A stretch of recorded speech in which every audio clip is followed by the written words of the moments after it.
வணக்கம். விஎஸ் ஜோதிடம். இந்த ஜோதிட சேனலில் விருச்சக ராசி மாசி மாத ராசி பலன்கள் 2026 விருச்சக ராசிக்காரர்களுக்கு மாசி மாதத்தில் கிரகங்கள் மாற்றம் பெற்று அமர்ந்திருப்பதால் எத்தகையான நற்பலன்களை தரப்போகிறது என்பதை சிறு விளக்கமாக பார்ப்பதுதான் இந்த பதிவை பார்ப்பதற்கு முன்பதாக சந்திராஷ்டம தினங்கள். சந்திரன் ஒரு ராசிக்கு 8ஆம் இடத்தில் சஞ்சாரம் செய்யும் போது தன்னையும் மறந்து சில தவறுகளை செய்து வாழ்க்கையில் கஷ்டங்களை அனுபவிக்கக்கூடிய சூழ்நிலையாக மாறிவிடும். அது இந்த மாதிரி சந்திராஷ்டம தினங்களில்தான் இப்படி நடக்கும்.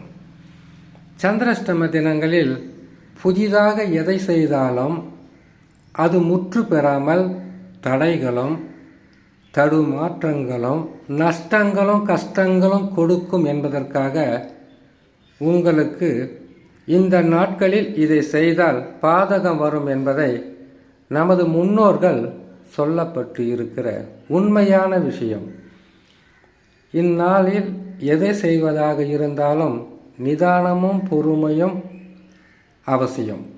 அது மட்டுமில்லாமல் சந்திராஷ்டம தினங்களில் புதிதாகத்தான் எதையும் செய்யக்கூடாது.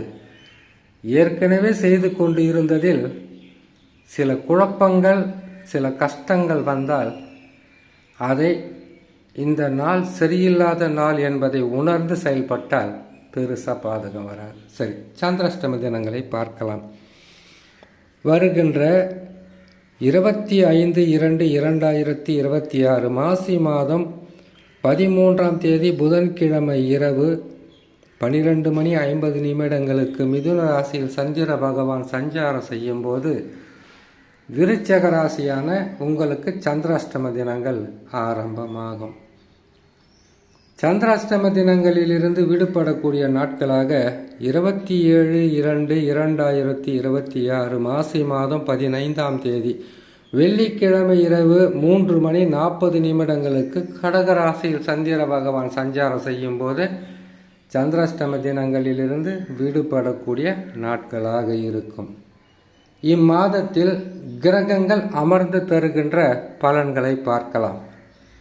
விருச்சக ராசி ராசிக்கு 3ஆம் இடத்தில் செவ்வாய் பகவான் உச்சம் பெற்றிருப்பது துணிச்சல், தைரியம், விடாமுயற்சி இவைகளில் உங்களுக்கு வெற்றி தருகின்ற ஸ்தானத்தில் செவ்வாய் பகவான். சுக்கிரன், புதன், சூரியன், ராகுவுடன் இணைந்து ராசிக்கு 4ஆம் இடத்தில் இருப்பது சுகஸ்தானம் பாதிக்கும். உடல் நலத்தில் சிறு பிரச்சனைகள் வரும். உஷ்ணத்தால் பாதிப்புகளாக இருக்கலாம். இல்லை வீட்டால், வண்டி வாகனத்தால், உடல் நலத்தால் பணம் விரயமாகலாம். அடுத்ததாக சனி பகவான் ராசிக்கு பூர்வ புண்ணிய ஸ்தானத்தில் அமர்ந்துள்ளது. பெருசாக பாதகம் சொல்ல முடியாது. நன்மைகளும் உங்களை தேடி வரும் குருபலம் வந்ததுக்கு பிறகு. அடுத்ததாக குரு பகவான் ராசிக்கு 9இல் அமர்ந்திருந்தார். இப்பொழுது வக்ரம் பெற்று ராசிக்கு 8இல் இருக்கிறார். 8ஆம் இடத்தில் தான் உங்களுக்கு தெரியும் இல்லையா?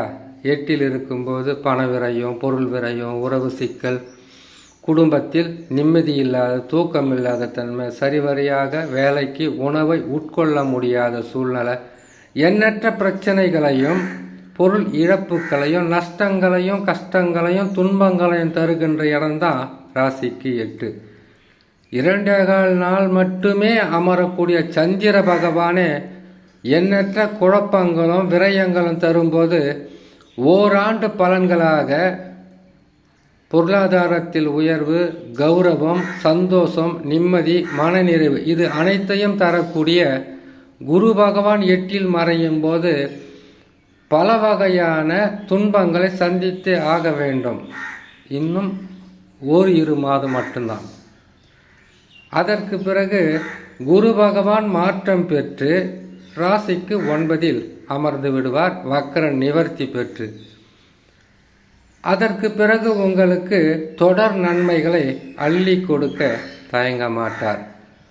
எந்த ஒரு ஜாதகமாக இருந்தாலும் கிரகங்கள் மாற்றம் பெற்று அமரும்போது அந்த கிரகத்தால் நன்மைகள் இருக்கிறதா தீமைகள் இருக்கிறதா என்பதை விட சொந்த ஜாதகத்தில் தசா நல்ல நிலையில் இருக்கிறதா என்பதை பார்க்க வேண்டியது ஒவ்வொரு ராசிக்காரனுடைய கடமையாக இருக்கும். ஆண்டுதோறும் ஒரு முறை ஜாதகத்தை பார்ப்பதினால் பெரிய இழப்புகளோ கஷ்டங்களோ துன்பங்களோ வந்து விடாது. ஆனால் தசா நல்ல நிலையில் இருந்தால் இந்த நேரத்தில் கூட பெருசாக பாதகம் எதுவும் இருக்காது. கஷ்டங்களாக இருந்தாலும் அதை சரி செய்கின்ற அளவிற்கு தசா உங்களுக்கு உதவியாக இருக்கும். கேது பகவானை பொறுத்த வரையில் உங்கள் ராசிக்கு 10ஆம் இடத்தில் செய்கிற தொழிலில் செய்யலாமா வேணாவா, இந்த தொழில் நமக்கு வருங்காலத்தில் நன்மைகளை செய்யுமா செய்யாதா, இப்போவே இப்படி இருக்க என்கின்ற மனநிலை இருக்கும். காரணம், ஒரு பக்கம் போட்டி போராமை, உங்களுக்கு இந்த விருச்சிக ராசிக்காரர்களுக்கு மறைமுக எதிரிகளை வாழ்நாள் முழுக்க சந்திக்கக்கூடிய ஒரு சூழ்நிலையாகவே இருக்கும். உங்களுக்கு முன்னாடி மட்டும் நல்லவர்களைப் போலவும் உங்களுக்கு உங்களுடைய நலன் விரும்பிகளைப் போலவும் பேசக்கூடிய மனிதர்கள் உங்கள் முதுகுக்கு பின்னால் எப்போ நீங்கள் ஒடிஞ்சு போயிடுவீங்களோ என்கின்ற எண்ணத்தில் தான் எப்போவுமே இருப்பாங்க. அது உங்களுக்கும் நல்லா தெரியும்.